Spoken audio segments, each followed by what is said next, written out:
For centuries, nations have fought over land, ideology, and resources. The pages of history are filled with stories of empires rising and falling, their destinies shaped by the pursuit of power and the control of what the earth provides.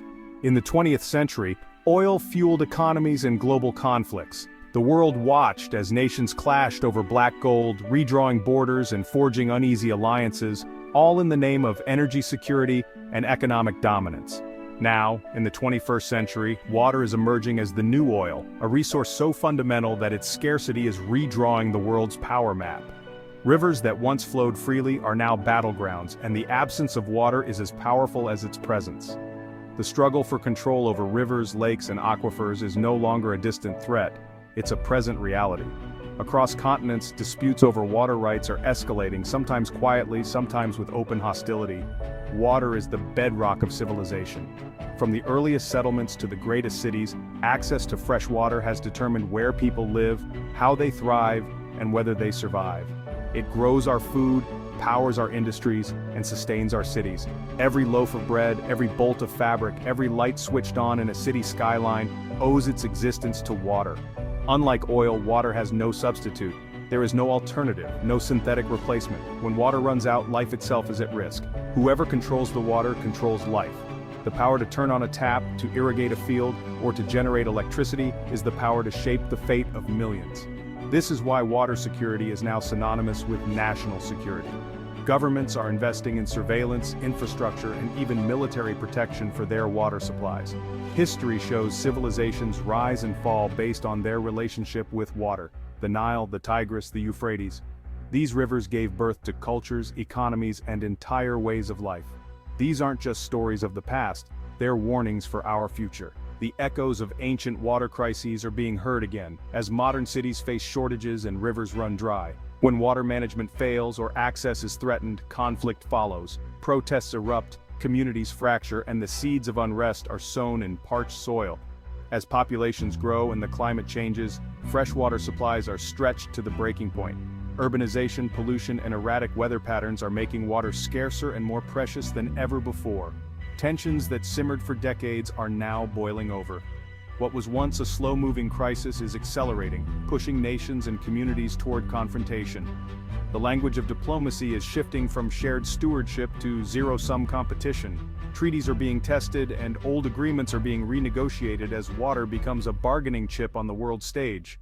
The world is entering a new era, where control of dams and river basins could become as contentious as oil fields.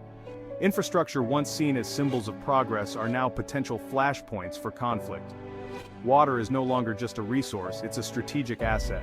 Nations are preparing for a future where water security could determine their very survival. The question is no longer if, but when, water will become the central cause of conflict. The countdown has already begun, and the world is watching as the stakes rise. The stakes are nothing less than survival. For millions, the daily search for water is a struggle that defines their existence, and for some, it is a matter of life and death. The future of global stability may depend on how we manage this most essential resource. The choices we make today about conservation, cooperation, and innovation will shape the fate of generations to come. Our planet may look blue from space, a world seemingly awash in water, with vast oceans stretching across its surface. But appearances can be deceiving. Less than 3% of all the water on Earth is actually fresh, suitable for drinking, farming, and sustaining life as we know it. And even then, the majority of that precious fresh water is locked away, frozen in glaciers and polar ice caps, far beyond our immediate reach. What remains is a tiny, fragile fraction, just a sliver of the world's water supply, left to support more than 8 billion people, as well as the vast demands of agriculture and industry. Already 2.3 billion people, almost 1 in 3, live in countries facing water stress, where clean water is scarce or unreliable. This isn't a distant threat, it's a crisis unfolding right now, as droughts intensify and rivers run dry in many regions. Agriculture alone consumes about 70% of all available freshwater, making it the single largest user and putting enormous pressure on limited resources. As populations surge and industries expand, the demand for water is skyrocketing, outpacing nature's ability to replenish it. Many of the world's major rivers cross national borders, giving upstream countries significant leverage over their downstream neighbors and raising the stakes for cooperation or conflict. Dams and reservoirs can turn water into a powerful weapon, threatening food supplies and economic security for those living downstream. By 2050, water scarcity could slash some regions' GDP by as much as 6%, forcing families to migrate and fueling tensions that can erupt into conflict. The numbers are clear.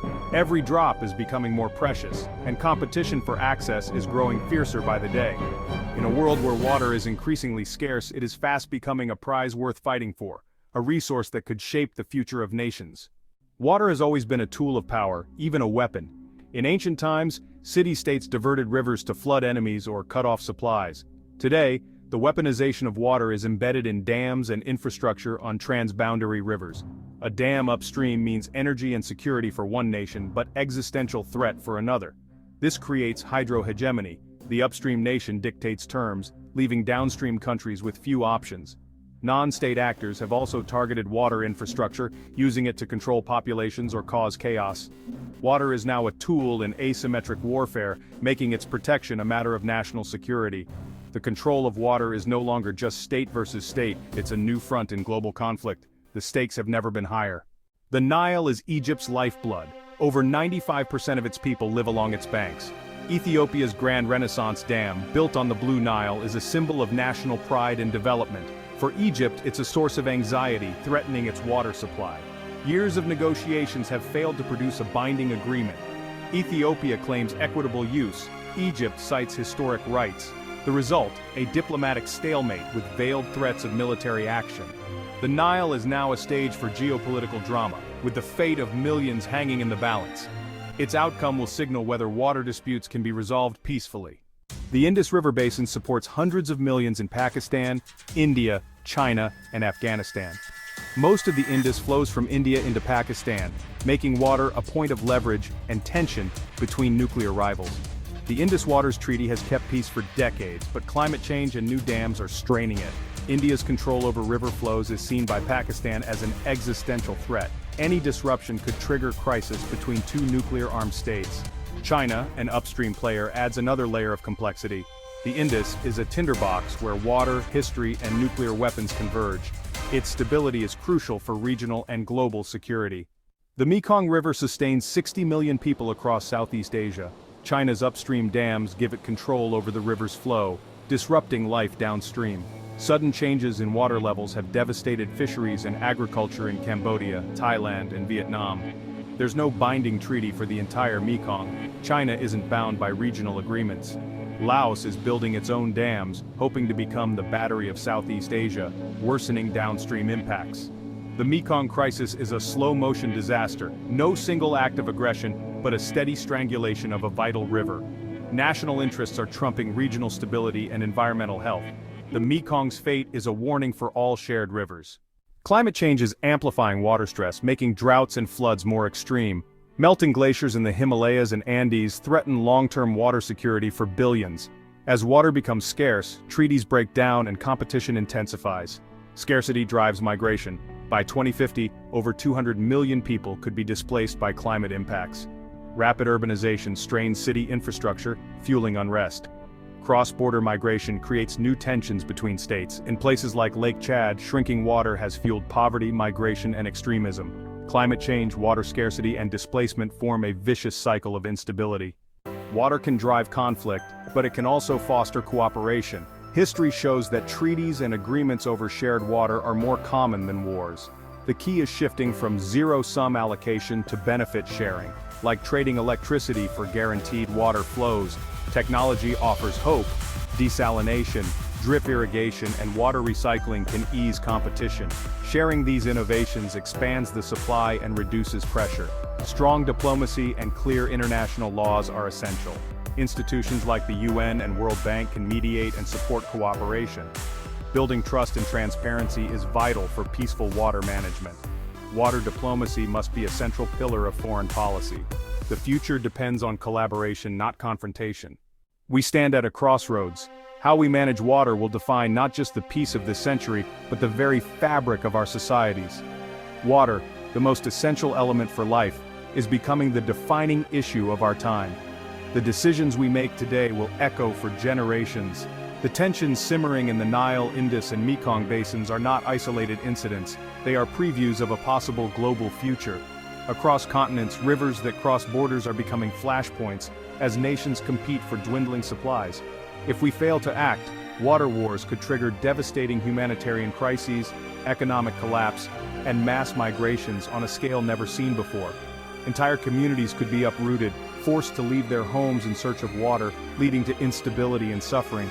Yet water can also be a powerful catalyst for cooperation, compelling even long-standing rivals to come together and negotiate. History shows that shared water challenges can unite people, fostering dialogue and peace. The choice before us is stark. Do we see rivers and lakes as national property to exploit for short-term gain, or as shared ecosystems to protect for the benefit of all? Our perspective will shape our future. Solutions are within reach, in benefit-sharing agreements, innovative technology, and robust international diplomacy. By investing in sustainable water management, we can secure a better future. Water is not just a commodity to be traded, but a common heritage that connects us all. It sustains our cultures, our economies, and our very existence. The decision is ours. Will we let water drive us to conflict, or will we use it as a foundation to build a new era of cooperation and understanding? The stakes could not be higher. Our collective survival and the well-being of future generations depend on the choices we make about water today.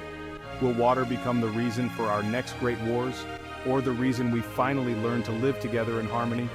The answer depends on the choices we make, now, in this moment of opportunity and challenge.